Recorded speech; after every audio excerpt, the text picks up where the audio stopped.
Assalamualaikum warahmatullahi wabarakatuh. Waalaikumsalam warahmatullahi wabarakatuh. Alhamdulillahirrahmanirrahim. Senang sekali rasanya hari ini kami dari kelompok 123 KKN reguler dari rumah UIN Walisoho Semarang kedatangan tamu spesial, tamu kehormatan. Sungkan saya sebenarnya di samping beliau ini, beliau Bapak Dr. Haji Ahmad Lutfi Hamidi, MAG. Nah, beliau ini menjabat sebagai Ketua Setain Purwokerto, kemudian sebagai Rektor Purwokerto periode 2015 sampai 2019, dan saat ini menjadi Keprodi S3 Studi Islam IAIN Purwokerto. Assalamualaikum Pak. Waalaikumsalam warahmatullahi Selamat wabarakatuh. siang. Siang. Di sini kita akan berbincang mengenai moderasi agama, cegah radikalisme dan intoleransi dalam perspektif hukum, sosial dan politik.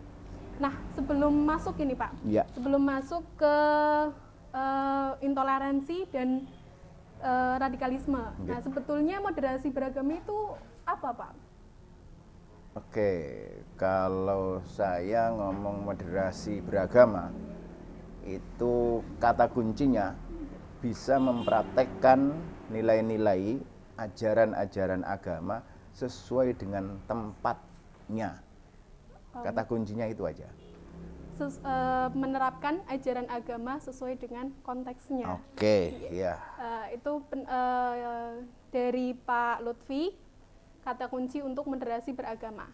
Nah, untuk moderasi agama itu sendiri, apakah ada prinsip-prinsip yang harus dipatuhi atau dijalankan?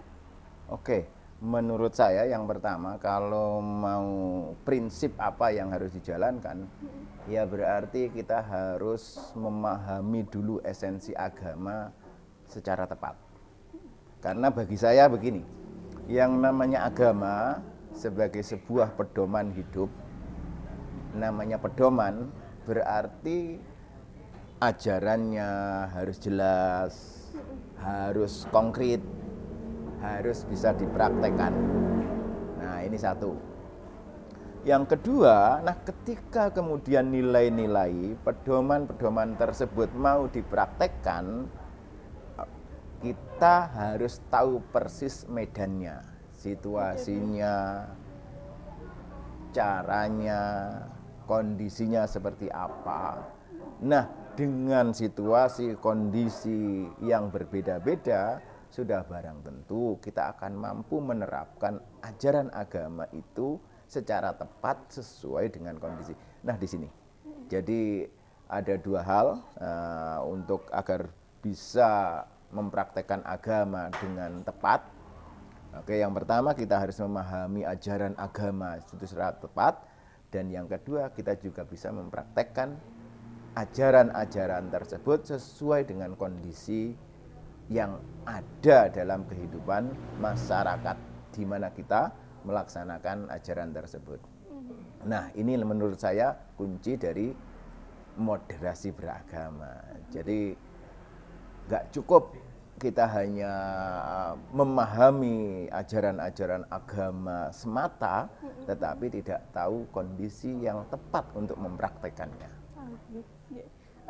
Nah, itu menyambung dari Pak Lutfi tadi terkait dengan prinsip moderasi beragama. Nah, ketika kita sudah tahu prinsip-prinsipnya, kemudian apa pentingnya bagi kita Pak untuk mempraktekkan moderasi itu sendiri? Oke, kalau kemudian kita mampu mempraktekkan ajaran-ajaran agama yang tepat, maka pasti siar agama tersebut akan menjadi semakin wow gitu. Itu kan akan semakin luas dan mampu diterima oleh masyarakat tanpa adanya paksaan. Mampu diterima masyarakat tanpa adanya paksaan. Kalau tanpa adanya paksaan atau sesuatu yang diterima dengan penuh kesadaran, nah itu biasanya apa? Biasanya tetap akan survive, dalam bahasa yang lain biasanya akan tahan lama. Ini beda dengan sesuatu yang kemudian ketika kita masukkan dalam masyarakat, tapi dalam kondisi terpaksa. Nah, kalau dalam sejarah kita bisa bandingkan. Kalau kita lihat Andalusia, Andalusia kurang apa? Kemajuan Islamnya luar biasa, peninggalannya luar biasa, Spanyol. Tapi karena proses penyadaran keislaman masyarakat itu lewat atas, lewat kekuasaan, cenderung ketika ngomong kekuasaan itu kemudian ke bawah, cenderung kan unsur kesadaran menjadi nomor sekian. Terpaksa. Oke, faktanya hari ini, runtuh. waduh, hampir tidak ada sama sekali. Tidak Coba bandingkan dengan Indonesia. Nah, Indonesia datang berkenalan dengan Islam lewat jalur mana? Lebih dominan lewat jalur saudagar. Oke, perdagangan. Akhirnya apa? Oke, mereka kemudian ngerti, oh orang-orang Islam itu seperti ini sikapnya dalam berdagang. Sehingga kemudian mereka menjadi Muslim lebih dominan karena kesadaran. Hari ini, alhamdulillah, masih bertahan dengan sukses. Meskipun kalau kita lihat kekuasaan-kekuasaan seperti kerajaan-kerajaan Islam yang ada di Indonesia, gitu kan, sudah hancur hari ini, tetapi Islam masih tetap. Oke, kenapa? Lagi-lagi karena yang ini pasan, yang ini dari bawah. Oke, kesadaran. Nah, disinilah muncul sebenarnya itu. Oke, jadi muncul moderasi itu patut kita terapkan karena untuk menyadari dari bawah gini ya Pak. Iya. Dari bawah harus kesadaran diri individu dulu, kemudian naik dan bisa bertahan lama. Jadi bisa begini. Terus eksis. Jadi gini loh. Karena biasanya orang memaham moderasi itu cenderung permisif. Permisif itu apa ya? Gampangkan, cenderung adaptif. Bukan itu persoalannya bagi saya. Moderasi itu artinya adalah mampu mengejawahkan ketaatan Islam, mampu mempraktekkan nilai-nilai ajaran Islam sesuai dengan kondisi real kehidupan keseharian masyarakat. Itu menurut saya kata kunci clue moderasi beragama di situ. Jadi tidak kemudian jelas judi, jelas haram kok kemudian boleh, enggak begitu. Itu bukan moderasi namanya. Oke. Jadi mampu menempatkan. Betul, ya. Oke, sip. Nah, bicara soal moderasi, nah ini ada kata-kata atau prinsip atau mungkin sebagian kelompok menganggap bahwa menjalankan syariat Islam itu harus secara kafah, harus secara utuhnya seperti itu. Nah, kemudian apakah dengan kita bermoderasi, dengan kita bersikap moderat, nah itu apakah kita artinya tidak menjalankan Islam secara utuh? Oke. Gini, kalau di dalam ayat Al-Quran kita dituntut oleh Allah, kan gitu kan? Udkhulu fis-silmi kafah. Arti kafah ini ada beberapa macam. Kafah itu yang pertama adalah masuklah Islam sesuai dengan substansi dan isi ajaran Islam itu sebagai sebuah ajaran yang sempurna. Ketika kemudian lagi-lagi kita praktekkan ajaran itu dalam kehidupan keseharian, entah untuk kepentingan sendiri ataupun karena kepentingan masyarakat yang plural, yang ragam, itu adalah haitsu mastata'tum, sesuai dengan kemampuan kamu, dalam bahasa yang lebih enak, sesuai dengan situasi dan kondisi yang berkembang pada saat itu. Dan gitu contoh, misalnya di dalam ajaran Islam yang namanya orang itu ketika melaksanakan ibadah sholat harus membaca Fatihah. Kan gimana kalau kemudian orang itu belum hafal Fatihah? Apa kemudian nggak sholat?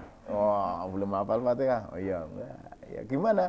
Ya sudah, kalau belum hafal Fatihah, ya baca ayat-ayat Al-Quran lain yang kamu hafal. Kalau belum hafal lagi, turunkan lagi. Ya sudah baca Allah, Allah, Allah, Allah gitu saja. Itu sudah boleh ya, Pak? Iya, loh yang lain nggak hafal. Ya kemudian itu.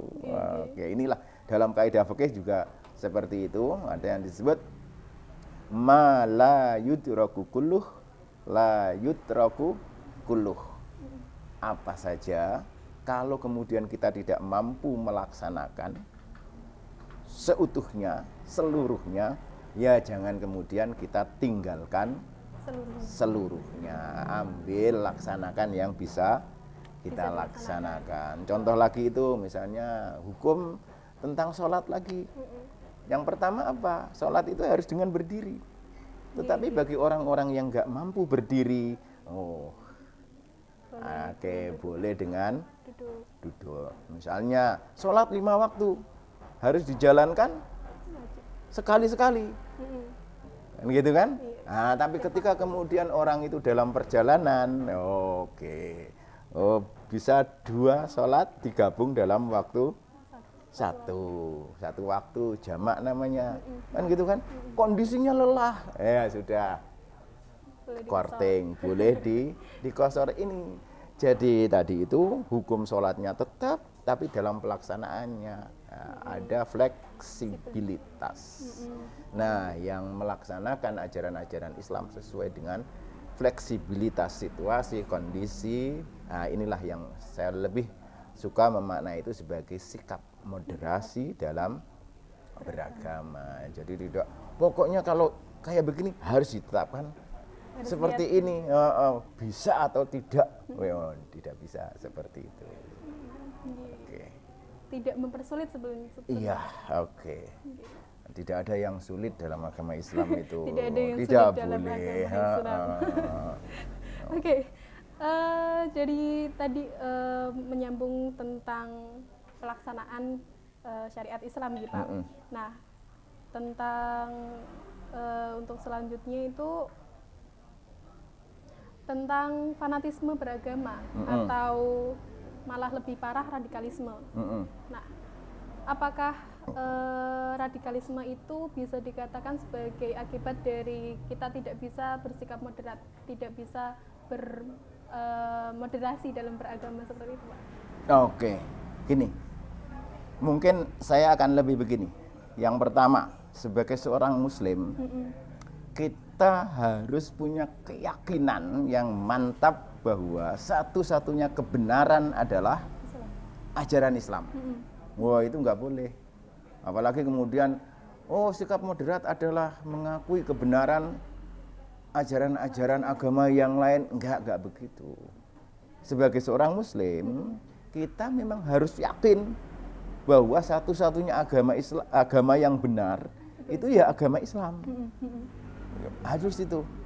Ya, kayak begini. Nah, kalau kemudian kita ngakui semua benar, nah nanti persoalannya kenapa kamu kok nggak milih yang lain saja. Nah, artinya apa? Begitu kita sebagai seorang Muslim harus punya keyakinan bahwa satu-satunya agama yang paling benar adalah agama Islam. Nah, kalau nggak gitu, ya belum Islam bener. Cuman manakala ada orang kok kemudian belum mampu menerima Islam sebagai sebuah kesadaran yang paling benar, nah kita tidak boleh bres. Intinya di situ kita hargai, kan gitu kan, keyakinan mereka, kebebasan mereka, lakum dinukum waliyadin. Jadi bukan kemudian sikap moderasi dalam beragama itu mengakui agama-agama yang lain benar. Enggak, tetap mengakui bahwa Islam adalah satu-satunya ajaran yang paling benar. Cuman kalau ada orang lain kok memiliki pendapat yang berbeda, monggo. Berarti harus ditanamkan dalam diri bahwa Islam itu benar dalam diri ya Pak, tapi kalau keluar itu ada toleransi dan lain-lain seperti itu, Pak. Iya, Ya kalau nggak begitu ya namanya gimana ya? Kalau ada orang misalnya memandang agama yang lain benar, benar semua, oh nanti dia pasti tidak hanya ngambil satu, dia harus ngambil banyak. Karena Harus begitu karena benar semua. Cuman untuk kondisi ini yang paling benar, kondisi itu yang paling benar, kan gitu. Ya bukan begitu maksudnya. Nah, tapi itu tadi. Kenapa? Karena saya merasa misalnya, kenapa kok saya merasa Islam? Karena saya merasa Islam yang paling benar. Maka kalau itu tidak saya ambil, ya berarti goblok saya namanya. Loh kan tahu ada yang paling benar kok ngambil yang lain. Yang lain. Ya, kalau ini yang terbaik ya harus saya ambil. Ya cuman kalau toh ada orang yang kemudian itu kita hargai hak mereka. Nah, itu adalah salah satu sikap moderat dalam beragama. Tidak kamu kalau nggak muslim tak gencet, nggak bisa kan gitu. Belum memangnya siapa kita?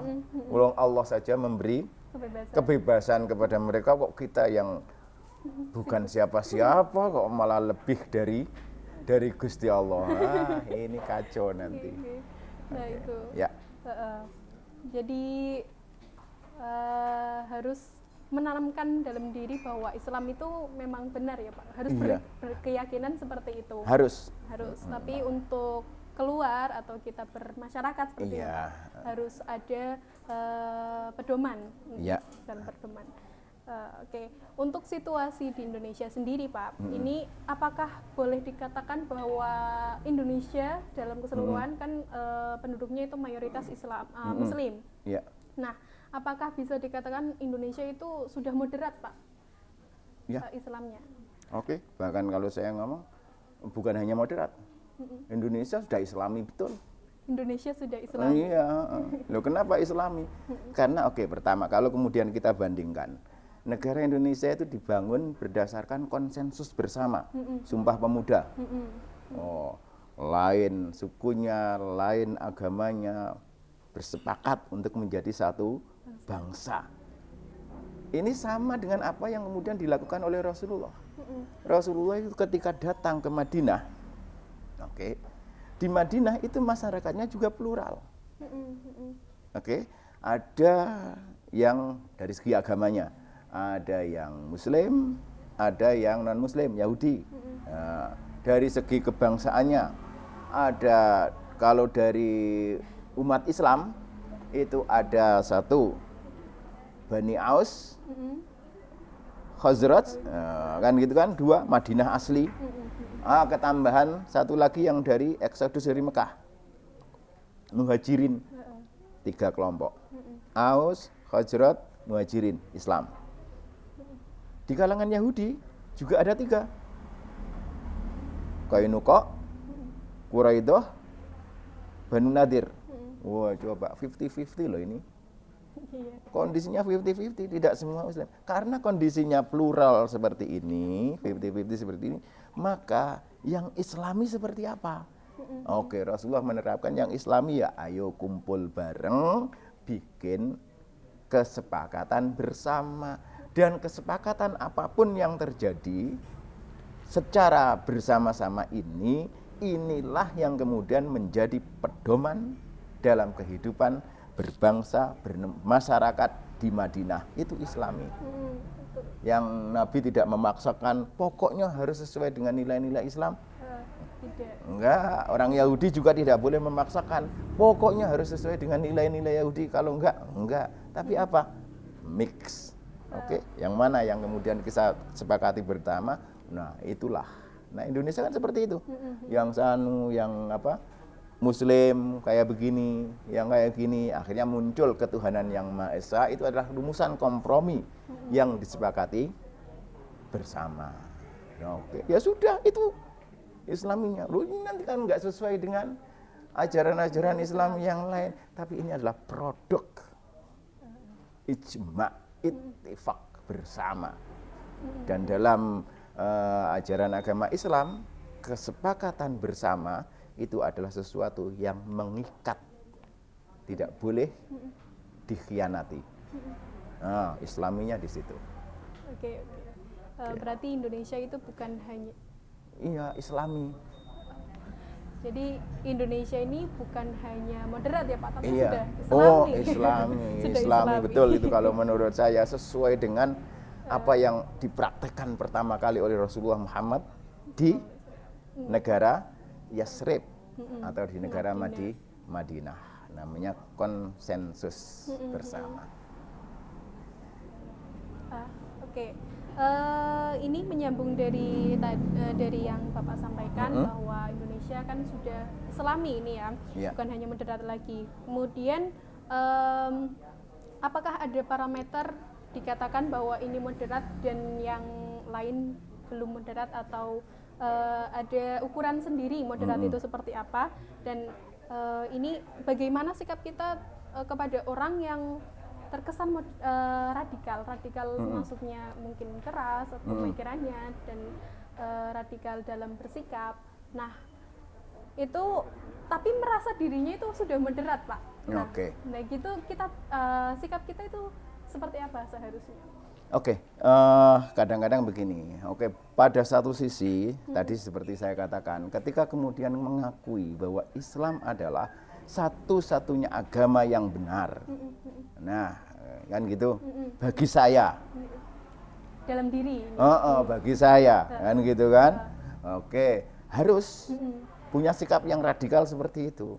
Tetapi kalau kemudian ada orang lain yang memandang bukan Islam yang paling benar, menurut dia kita monggo, tidak boleh memaksakan kehendak. Apa yang boleh kita lakukan? Yang boleh kita lakukan hanya memperkenalkan, menjelaskan, memberitahu kepada mereka bahwa Islam is the best. Gitu. Caranya dengan ya monggo dengan dakwah, dengan macam-macam silakan, tetapi tidak boleh memaksakan kehendak. Jadi itu kalau seperti itu. Nah, dengan demikian maka ya jangan kemudian memandang kalau orang melaksanakan ibadah sholat tepat waktu, nah, kan gitu kan. Wah itu mesti radikal. Ya jangan seperti itu, nanti hubungan sosialnya gimana terhadap masyarakat yang plural, kan gitu kan.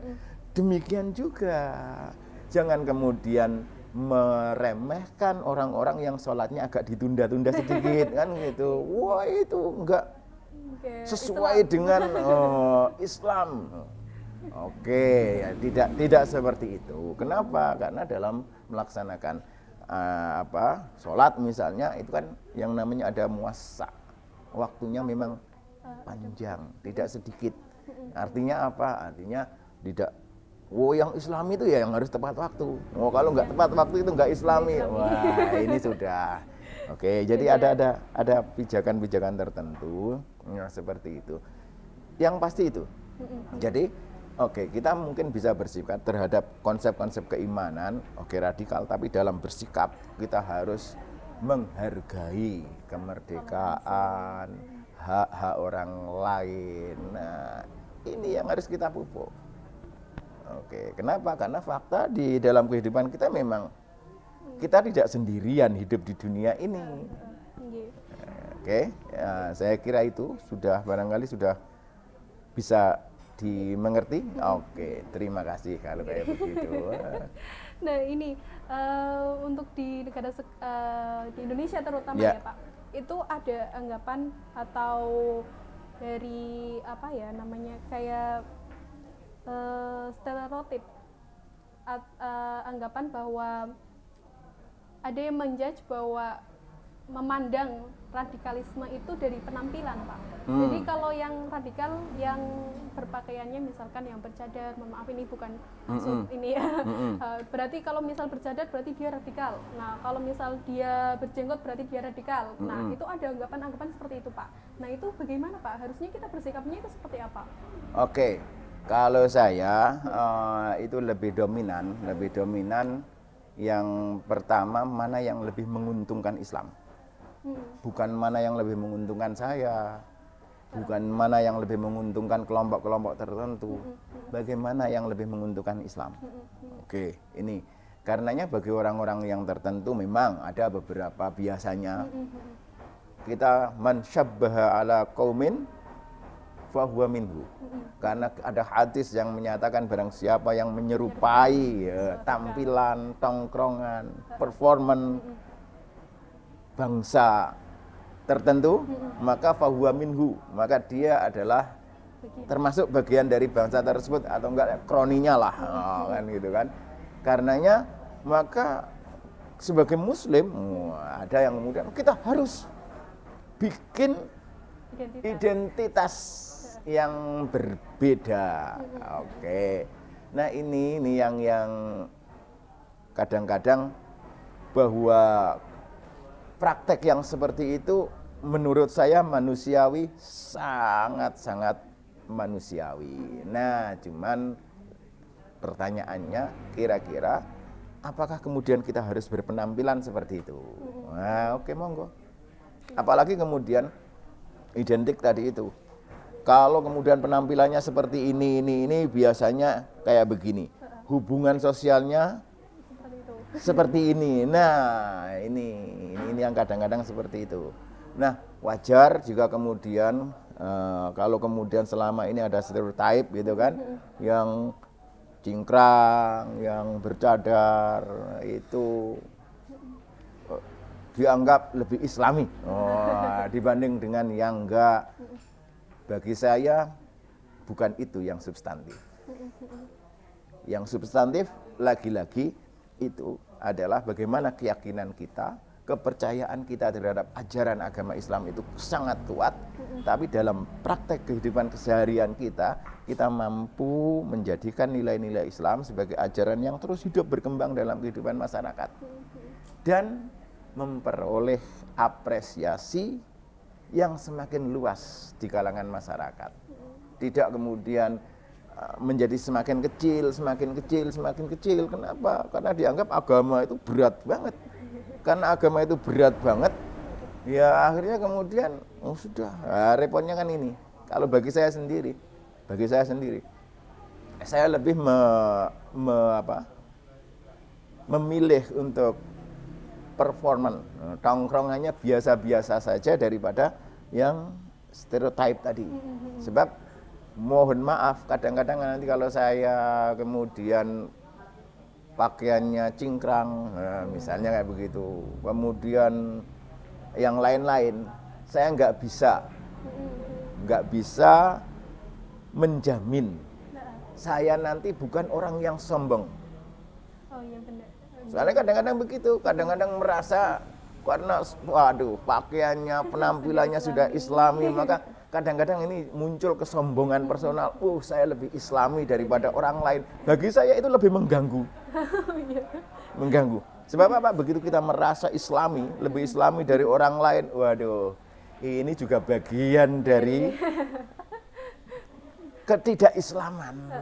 Ini bagian dari kesombongan yang sangat-sangat tidak ditoleransi oleh Islam itu sendiri. Makanya udah saya lebih juga ya kayak begini. Sebab apa? Dengan kayak begini saya ya minimal saya tidak akan pernah merasa saya lebih islami, saya lebih berhak surga dibanding dengan yang lain. Oke, sahabat-sahabat yang lain. Saya masih manusia biasa yang kadang banyak salahnya. Kan gitu kan? Tetapi tetap harus punya spirit bahwa kita harus selalu lebih baik lagi. Spirit itu harus ada, tapi jangan pernah merasa lebih dibanding yang lain. Sombong banget itu namanya. Sombong yang tidak terlihat ya Pak.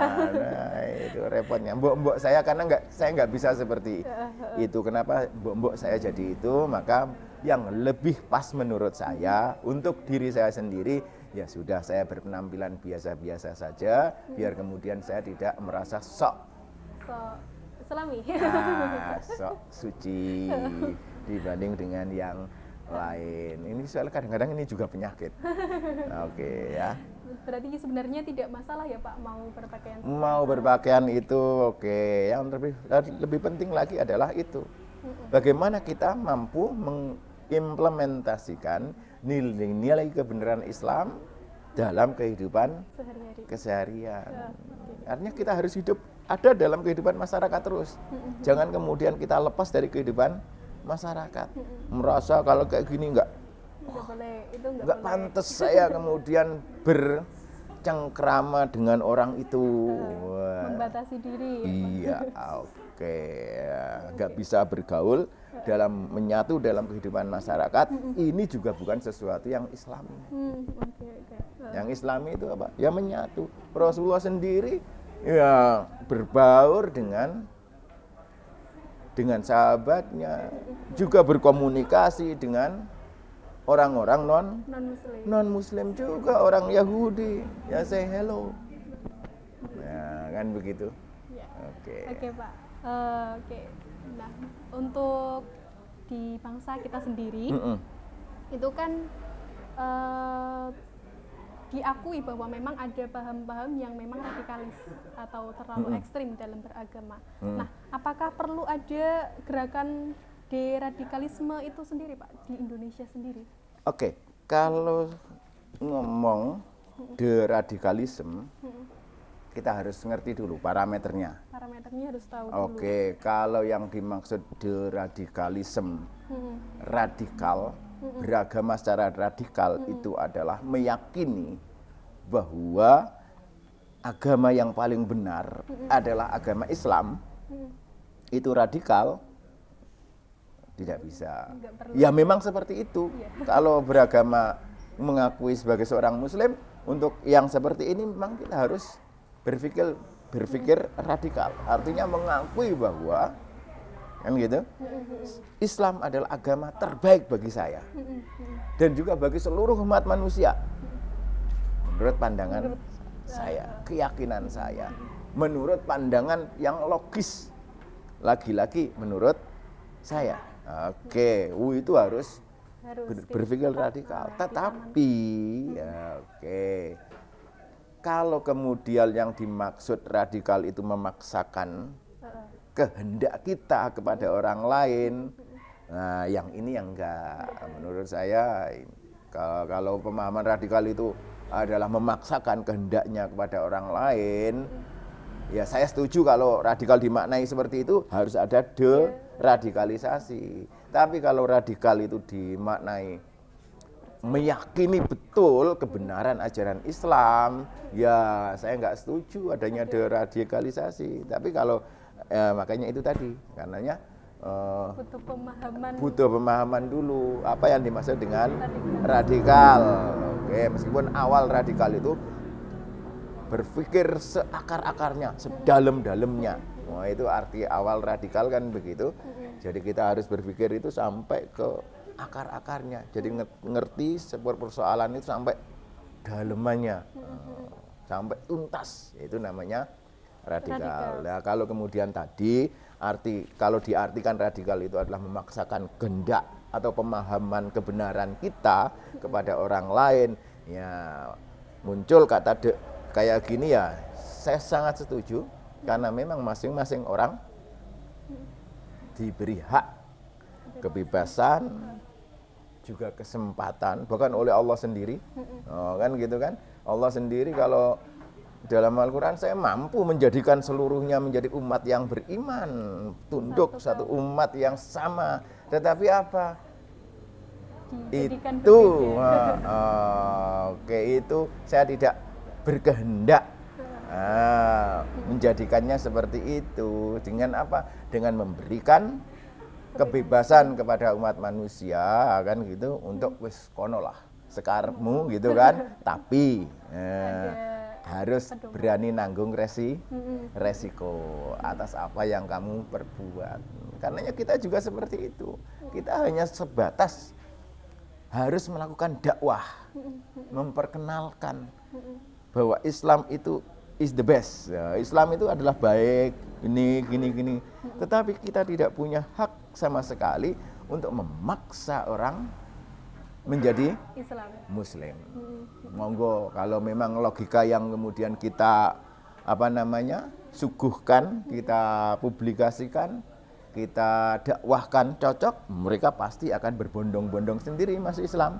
Tapi kalau kemudian apa yang kemudian kita lakukan ini ternyata nggak pas bagi mereka, ya pasti akan muncul penolakan, pasti akan muncul ketidakmauan untuk mengikuti kita. Gampangnya itu saja. Jadi kita sebatas dakwah mengenai mereka nanti mau menerima atau tidak, urusan mereka. Urusan mereka.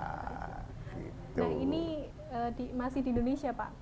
Nah persoalan seperti kayak perdebatan seolah menjadi jadwal rutin perdebatan terkait moderasi beragama, misalkan tiap tahun mesti ada perdebatan tentang ucapan selamat Natal seperti itu, Pak. Nah, sebetulnya harusnya sikap kita itu seperti apa? Terhadap yang misalkan meyakini selamat Natal tidak boleh diucapkan atau yang membolehkan. Nah, sikap kita seperti apa, Pak? Oke, begini. Ini bermula dari begini, apakah boleh kita mengucapkan selamat, mengucapkan salam kepada non-muslim? Satu, ini dulu. Yang pertama, memang Rasulullah sendiri, jangan kamu memulai mengucapkan salam kepada non-muslim. Tetapi ingat, hadis ini ada sebabnya. Sebabnya apa? Sebabnya dulu orang-orang non-muslim itu saking gregetengnya, saking bencinya kepada Rasulullah, kan gitu, sama umat Islam. Maka ketika bertemu dengan umat Islam, bahkan dengan Rasulullah, maka orang-orang Yahudi itu kemudian memplesetkan salam. Jadi kalau kita orang salam biasanya Assalamualaikum. Nah, tapi saking gregetennya mereka kepada umat Islam, kepada Nabi, mereka diplesetkan. Assalamualaikum diplesetkan menjadi Assalamualaikum. Arti asam itu apa? Cilaka, mudar gitu kan. Coba ketika ketemu itu diplesetkan. Jadi assalam, semoga salam sejahtera untuk kamu, diplesetkan jadi asam, jadi mudar loh. Oke.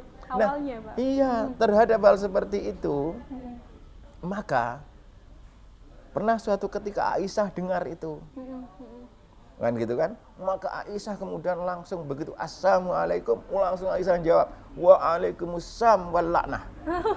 Saking jengkelnya Aisyah. Oke, karenanya kemudian mendengar jawaban ini Rasulullah stop, slow. Oke, slow, jangan. Apa Rasulullah? Apakah sampean nggak dengar ya Rasul apa yang barusan diucapkan? Iya, saya dengar, kata Rasulullah. Saya dengar. Dan sudah saya jawab. Apa jawab? Waalaikum. Begitu saja. Yang kemudian apa? Nggak boleh jawab. Loh, kenapa kok kemudian nggak boleh jawab? Karena dengan tidak menjawab salam hebat mereka tadi itu kita sudah melaksanakan perintah Allah. Wa idza khuyyitum bidahiyatin fahayyu bi ahsana minha.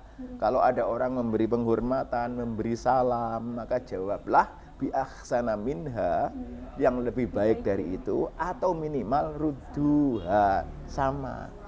Nah, kalau kemudian mereka salamnya assalamualaikum, kita diam, berarti kan kita sudah memperlakukan mereka lebih baik dari apa yang mereka lakukan terhadap kita. Dengan diam itu lebih baik.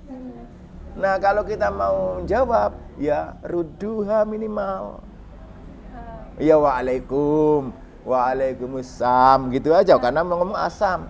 Tadi kalau ditambah tadi waalaikumsalam walaknah. Wah, ini kita lebih buruk dari mereka. Makanya ya itu kalau bisa dengan menjawab dengan diem tidak menjawab mereka itu sudah ini awal mulanya. Karenanya kita tidak boleh oke. Ya, nah kalau hari ini begini. Ada yang mengatakan, "Loh, selamat Natal, selamat Natal." Itu adalah bagian dari ibadah. Oh, berarti mengakui Natal itu kan kelahiran Nabi Isa. Oh, Nabi Isa juga bagi saya sendiri Nabi Isa juga nabi kita, harus kita imani. Ya kan gitu kan? Ya namanya selamat Natal itu kan berarti mengucapkan. Ya tinggal kemudian itu bagian dari keyakinan apa enggak kan gitu. Toh bahwa Nabi Isa lahir di dunia ini itu keyakinan, itu juga kepercayaan kita. Nabi Isa ada, kan begitu kan? Nah, mengenai nanti tanggalnya, apakah pas 25 Desember atau enggak? Ya itu kadang-kadang orang terjadi perbedaan pendapat kan gitu. Oh, kan di kita sendiri kenapa ya? Karena mungkin pencatatan dulu akurasinya mungkin kurang. Kadang-kadang berbeda. Ya itu wajar dalam ini. Karena bagi saya sendiri ya selamat Natal. Ya sudah, Natal itu bukan kepada Yesus Kristusnya, bukan pada Yesusnya, tapi apa? Nabi Isa. Kita juga mengucapkan juga, kan gitu. Bagi yang tidak mengucapkan ya monggo. Kalau nggak mengucapkan ya jangan kemudian langsung cut. Itu musyrik. Nggak boleh. Nah, yang kayak gini, ya bagi saya sendiri seperti itu. Kenapa kalau kemudian kita ya selamat hari raya, beda selamat hari raya, iya sama. Ya kan gitu kan, ya kita juga memandang bahwa ucapan selamat Natal itu juga bukan bagian dari sesuatu ibadah, kan gitu kan. Selamat hari Maulid ya, kelahiran Nabi, ya mereka selamat ya, cuman sayang ini nggak begitu populer, ini selamat. Bagi saya no problem, kan gitu. Ya kita juga ngomong Natal itu Isa, tapi ingat pastikan di dalam hati kita keyakinan bahwa Isa itu hanyalah nabi, tidak lebih dari itu. Kalau mereka kemudian mempercayai Nabi Isa lebih dari seorang nabi, ya monggo. Itu kan kamu. Misalnya begitu. Misalnya seperti gini. Coba pinjem ini saya. Ya ini pulpennya. Kamu sebagai mahasiswa memandang pulpen ini hanya sebagai alat tulis. Tapi kalau kemudian ada seorang pedagang yang memandang ini bukan semata-mata alat tulis, tapi ini juga benda dagangan yang laris, yes monggo. Kan gitu, ada dua, sama bendanya. Iya, sama bendanya. Kayak begitulah. Kira-kira seperti itu. Ya nggak usah terlalu besar-besarkan sebetulnya Pak. Ya sudah, kalau memang itu ya semonggo. Ya kalau kemudian saya sendiri tetangga saya juga Kristen, ya saya juga memang jarang. Ya kalau kemudian bahkan mereka sendiri ketika ketemu saya dan lain sebagainya ya mengucapkan salam, assalamualaikum. Saya jawab ya waalaikumsalam. Sama. Tapi saya sendiri memang jarang mengucapkan kepada teman-teman yang Natal, tetapi ya saya enggak alergi, enggak memandang bahwa siapapun yang mengucapkan selamat hari Natal itu langsung musyrik. Harus lihat dulu. Enggak segitunya lah ya, kan gitu. Ya semonggo. Kalau bagi orang-orang yang kayak gitu, udah deh, jangan dicat. Memangnya kamu yang punya. Lagi-lagi saya sering kali kembali, memangnya saya siapa? Yang memutuskan benar salah. Iya, yang berhak menentukan musyrik dan tidaknya itu Gusti Allah. Tapi kalau yang kayak begitu enggak ada menyekutukan Tuhan, kan gitu kan? Ya, selama itu tidak ada hal-hal yang kemudian menjadikan kita menduakan Allah, ya jangan kemudian kita judge yang seperti itu, wah itu musyrik, harus apalagi dibenci, ya tidak boleh. Tidak boleh ya. Oke. Kembali ke diri masing-masing berarti ya Pak? Iya, oke kan gitu. Kalau saya, oke, enggak apa-apa. Kan kita juga harus bersyukur kan dengan kelahiran Nabi Isa. Nabi Isa juga nabi yang kemudian juga menjadi tauladan bagi kita dalam kehidupan keseharian kita. Oke. Untuk ini masih menyambung dengan yang tadi. Kemudian bagaimana sikap kita terhadap hukum selain agama kita, nah itu agar kita dapat hidup berdampingan, selalu toleransi dan sebagainya, itu sikap kita harusnya seperti apa Pak? Yang pasti begini, apapun keputusan yang sudah menjadi kesepakatan bersama, ayo kita lakukan, itulah Islam. Ya sudah menjadi kesepakatan. Iya, meskipun kadang-kadang, ini kurang sesuai dengan ajaran Islam. Tapi kalau kemudian itu sudah menjadi kesepakatan bersama, nah itu adalah wujud dari bagaimana kita mengimplementasikan kehidupan keseharian, menanamkan nilai-nilai Islami dalam kehidupan keseharian umat manusia. Contoh, misalnya ketuhanan yang Maha Esa. Ketuhanan yang Maha Esa. Kenapa kok kemudian tidak berdasarkan Allah? Ketuhanan yang Maha Esa, tidak Allahu Ahad. Kan gitu. Wah, ini enggak Islam ini, ketuhanan yang Maha Esa. Oke, selama itu sudah menjadi keputusan bersama dan kemudian fakta kita adalah masyarakat yang plural, ya sudah. Itu sudah Islami. Kan gitu kan, tidak harus kayak begitu, karena dalam prakteknya kadang-kadang kalau kita lihat sejarah kehidupan Rasulullah, ada banyak keputusan-keputusan yang dibuat oleh Rasulullah yang dalam tanda petik pada saat itu sangat merugikan Islam, oke kan, tetapi oleh Rasulullah diamini. Nah, kan gitu, menunjukkan bahwa Islam itu tidak berdaya. Misalnya suatu ketika Rasulullah ngajak para sahabatnya untuk haji, begitu nyampe di perbatasan Makkah ternyata ditolak mentah-mentah oleh orang-orang kafir. Wah, Rasulullah oke deh pulang, enggak apa-apa. Dengan perjanjian, oke tahun depan dan tahun-tahun berikutnya Rasulullah diperbolehkan, oke Rasulullah ngalah. Enggak kemudian, ini pelecehan betul ini terhadap warnanya, ayo perang. Enggak seperti itu.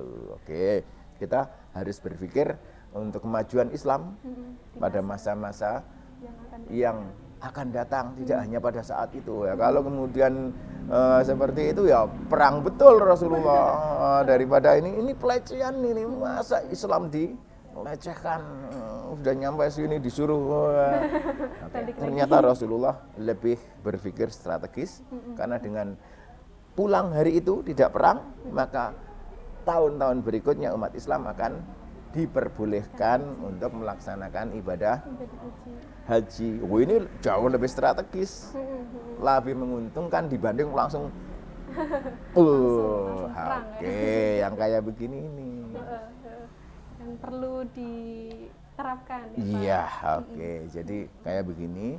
Ya, lagi-lagi kenapa dengan cara-cara seperti ini diharapkan Islam kemudian mampu diterima oleh masyarakat kita sesuai dengan kesadaran yang paling dalam dari diri mereka, bukan karena paksaan.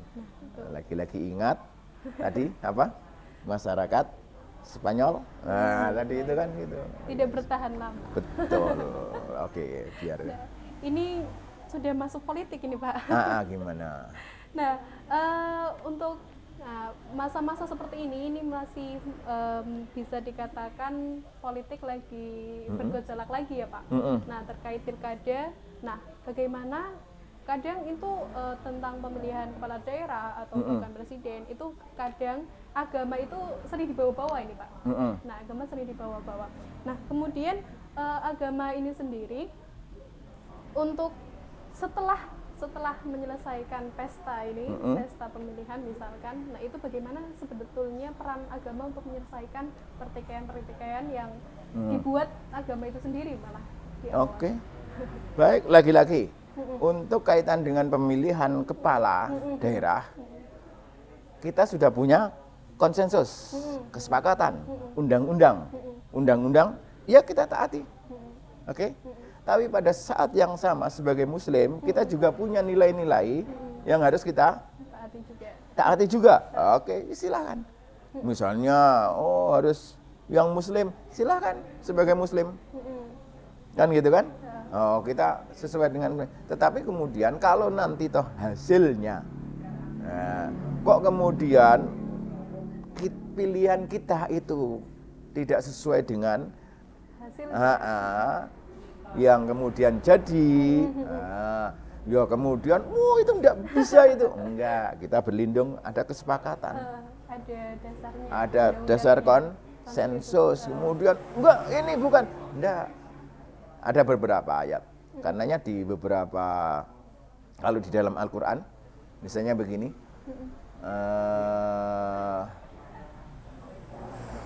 Idza qila lakum tafassahu fil majalisi fafsahu yafsahillahu lakum wa idza qila suzu fangsuzu yarfa'illahu alladhina amanu minkum walladzina utul ilma darajat. Bagi saya ini kalau ngomong ayat politik mungkin ini bisa dimasukkan. Kalau pemahaman saya begini terkait dengan politik. Wa idza qila tafassahu fil majalis, jika kontestasi sedang berjalan, kan bingung. Fafsahu fil majalis kan gitu.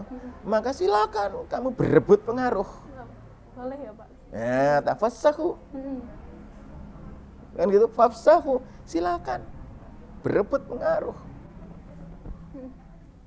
Pengaruhi masyarakat agar memilih sesuai dengan kamu dipersilakan tafassahu fil majalis. Meskipun di sini ada aturan-aturan mainnya kan gitu kan, silakan. Tetapi ketika kontestasi itu kemudian menghasilkan satu keputusan, wa idza qilang suzu fangsuzu, maka apa yang harus kita lakukan? Fangsuzu, amankan keputusan tersebut. Laksanakan apa yang telah menjadi hasil dari kesepakatan tersebut. Ini Al-Qur'an. Oke, inilah yarfa'illahu alladhina amanu minkum walladzina utul ilma darajat. Ini ya amankan. Jangan kemudian kita kan saya dulu nggak milih itu. Nggak bisa. Kalau Anda masih seperti itu malah nggak Islami. Kalau proses kontestasi silahkan bertanding. Tapi ketika pilihan sudah didapat, yang Islami bikin mana? Kita tetap mengamankan keputusan tersebut. Bahkan di dalam kaidah fikih ada beberapa yang menyatakan, manakala terjadi perbedaan pendapat antara orang yang satu dengan orang yang lain, dan kemudian kesepakatan berhasil diputuskan, orang yang pertama kali wajib melaksanakan pendapat tersebut adalah orang yang pendapatnya berbeda dengan kesepakatan itu. Misalnya kalau kesepakatannya B, pendapat saya A, maka setelah kesepakatan B dibuat, maka saya orang pertama yang wajib hukumnya ini melaksanakan keputusan itu. Oke, ya kemudian nanti ya nggak puas itu kan, ya nanti itu pilkada itu ada waktunya. Silakan nanti ketika periode berikutnya, ayo berkontestasi kembali, begitu. Itu kalau dalam Islam, misalnya kita sholat, bagaimana sikap yang harus kita ambil ketika sholat? Allahu Akbar. Oke. Harusnya rakaat kedua makmum setelah sujud kan kemudian tahiyat awal. Oke, makmum tahiyat awal. Tapi imamnya lupa. Imamnya terus geloyor. Bukannya tahiyat awal tapi langsung berdiri. Kan gitu kan? Makmum, apa yang kemudian harus dilakukan oleh makmum? Mengingatkan subhanallah, sudah diingatkan subhanallah, tapi karena posisi imam sudah kayak begini, dia lanjut berdiri, maka ya meskipun makmum sudah subhanallah dan imam ngerti itu salah karena posisinya udah begini, ya berdiri saja. Nah, ketika berdiri makmum jelas, imam salah. Apa yang lebih baik dilakukan oleh makmum? Mufarokoh boleh, itu hak, tapi sangat tidak dianjurkan. Tadi harus ikut imam. Yang dianjurkan apa? Ikut imam, dan dia tahu itu salah. Coba ikut imam. Ikut imam. Baru nanti setelah mau salam, oke, baru kemudian sujud sahwi bersama-sama. Artinya kalau kayak begini, kalau pilkada kan gitu atau macam-macam, setelah 5 tahun ternyata dilihat kok ini enggak anu, ya sudah sujud sahwi, besok jangan dipilih lagi. Gitu aja kok repot lah. Gitu aja kok repot. Oke. Nah ini ya. Ya, jadi ini kayak gini tuh. Jangan dibuat repot. Lah iya, ada anunya semua kok.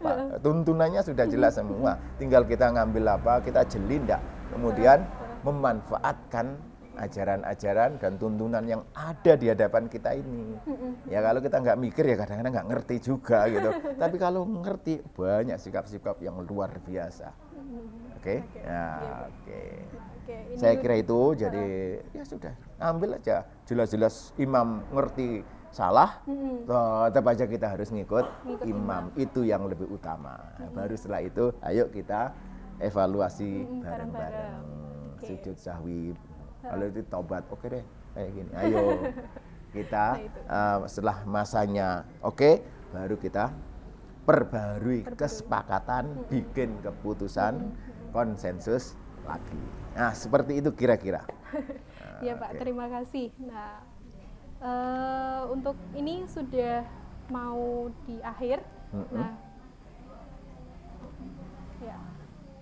Nah sekarang sudah mau akhir ini Pak. Oh iya, kita sudah berapa jam ini? Sudah lumayan lama.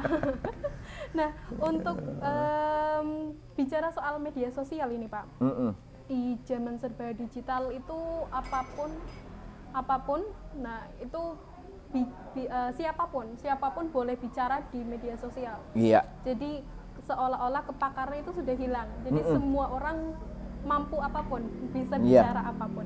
Nah, kemudian sikap moderasi yang harus kita tunjukkan di media sosial itu harusnya seperti apa, Pak? Oke, kalau bagi saya hari ini memang semuanya is oke. Orang yang nggak paham ngomong ya karmu. Wah, bebas pol kan gitu kan. Orang yang paham juga karmu ngomong. Nah, cuman sekarang kayaknya begini, orang yang nggak paham itu kadang-kadang ngomongnya bisa lebih mantep daripada yang paham. Nah, itu kan kacau ini. Nah, gimana mensikapi seperti ini? Oke, karenanya di sini bagi orang-orang yang paham, oke, ayo terus pupuk. Biar kemudian apa yang kita sampaikan itu mampu mempengaruhi publik. Oke. Nah, itu tugas kita. Oke, kalau toh kemudian nanti ada beberapa hasil media yang kemudian menurut kita bertentangan, ya sudah kita koreksi. Tapi kita koreksi juga dengan logika yang nyambung. Jangan kemudian yang misalnya yang kita salahkan itu, yang kita anggap salah itu logika intelektual yang digunakan, kemudian kita membenarkannya dengan logika petinju. Wah, nggak bisa, langsung gini dok, nggak bisa. Oke, sama. Kalau ini logika intelektual, ya kita imbangi dengan logika intelektual. Nah, kalau kemudian logikanya tinju, ya tidak di medsos, adanya di oktagon atau di ring tinju. Kayak kemarin itu siapa? Ya, tinju siapa?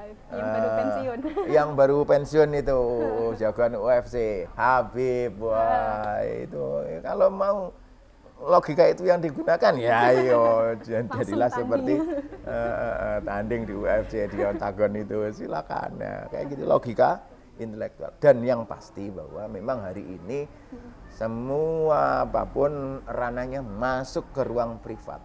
Kita harus lagi-lagi berkontestasi untuk menanamkan bahwa kebenaran itu adalah bla bla bla bla bla. Kalau kita ingin kebenaran yang sesuai dengan logika kita, itu kemudian menjadi panutan publik, ya berarti mari kita cerdas dalam mengemas logika dan media publikasi yang tepat, dan ini tugas kita bersama. Kita bersama. Oke. Oke, saya kira itu tantangan kita saat ini. Iya, itu kalau bagi orang yang mau mempublikasi. Nah, bagi orang yang nyerap informasi, karena hari ini, oke, lagi-lagi seperti yang saya katakan, kadang-kadang yang nggak tahu itu bisa ngemas sesuatu lebih baik daripada yang tahu. Oke, nah, jangan ditelan mentah-mentah apapun yang kita lihat, kita dengar melalui media yang hari ini. Tapi apa? Oke, teliti dulu sebelum membeli. Teliti sebelum membeli. Kira-kira itu logis apa enggak? Sumbernya kira-kira oke apa tidak? Oke, kita harus melakukan namanya nalar kritis seperti itu, sudah semakin harus dibangkitkan kembali sehingga kita mampu benar-benar mampu memperoleh pengetahuan yang sesungguhnya. Dan seharusnya untuk sikap kita bagi generasi milenial terutama untuk membentengi diri dari sikap radikalisme dalam artian yang terlalu ekstrim ini, Pak. Itu harus bagaimana? Oke. Satu, kuasai betul esensi ajaran Islam. Oke. Yang kemudian yang kedua, kuasai betul bagaimana mempraktekkan ajaran Islam yang bisa, yang sesuai dengan lingkungan dan kondisi sosial kita yang beragam. Saya kira itu aja. Menurut saya kalau kita sudah ngerti ajaran Islam yang benar itu ini, cara mempraktekkan dengan dalam kondisi yang berbeda pasti memunculkan adanya sikap juga yang berbeda, strategi yang berbeda. Kalau kemudian ini mampu kita lakukan, ini Islami betul kita. Islami betul. Bukan Islami tanda petik loh ya.